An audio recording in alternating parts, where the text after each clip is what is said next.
Ayer vimos que David estaba muy enfermo y abdicó al trono para colocar a su hijo Salomón. Ahora, sabiendo que sus días estaban contados, aconsejó a Salomón para que le fuese bien en el reino. La instrucción que le dio es muy puntual. Le dio la clave del éxito y de la prosperidad, no solo para él, sino para cualquier ser humano.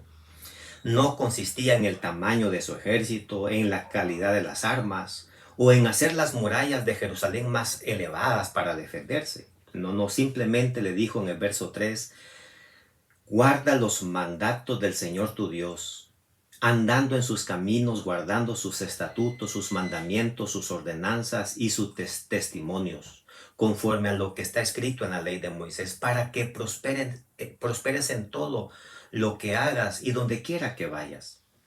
Salomón llegó a ser muy famoso. Vinieron de diferentes países a ver en qué consistía su fama, su sabiduría, sus grandes riquezas. Y he aquí la base del éxito de Salomón: fiel a Dios, guardando sus mandamientos.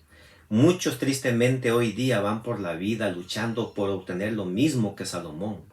Solo deben hacer lo mismo que él hizo. En el camino Salomón se desvió y experimentó vivir lejos de Dios y descubrió que todo sin Dios es vanidad, según lo dijo en Eclesiastés. Concluyó que al final lo único que vale la pena para el ser humano es el consejo que dio: temed a Dios y guarda sus mandamientos, porque esto es el todo del hombre. Pero en el capítulo vemos también que David dio algunas instrucciones puntuales y específicas a su hijo en cuanto a ciertos ajustes de cuentas. Algunas cosas estaban pendientes de resolver para sanar la tierra de la contaminación causada por derramamiento de sangre injustamente. Para David, Joab había cometido 3 graves delitos. Mató a Abner cuando estaba concediéndole el reino a David.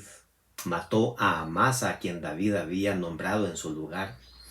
A ambos los mató por ser rivales directos suyos y estaban indefensos cuando lo hizo. Lo interesante es que ambos generales a quienes Joab mató habían estado aliados con los peores enemigos de David. Pero tal vez el delito que jamás David le perdonó a Joab fue cuando mató a su hijo Absalón, quien también era el peor adversario de David en ese momento. Sin embargo, no dejó de ser su hijo y Joab siempre lo mató.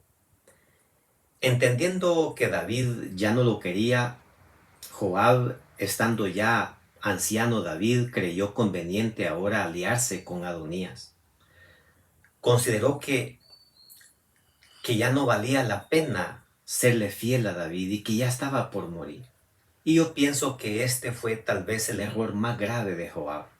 Al final terminó haciendo lo mismo de lo que tanto había defendido a David. Y por ello dejó de ser digno de confianza, y pues en este capítulo vemos que él murió. Murió Adonías en el verso 25, quien había intentado usurpar el trono de su padre. Murió Simei, a quien había perdonado David mientras lo estaba maldiciendo, pero ahora era digno de confianza por mentiroso. Y finalmente desterró a Abiatar, el viejo sumo sacerdote, que también le había dado la espalda a David. Salomón eliminó a las personas que David su padre le advirtió y puso en orden las cosas, y con eso su reino se consolidó. Nombró dentro de su equipo a nuevas personas, en este caso a Benaía, hijo de Joiada, como general de su ejército, y a Sadoc como sumo sacerdote.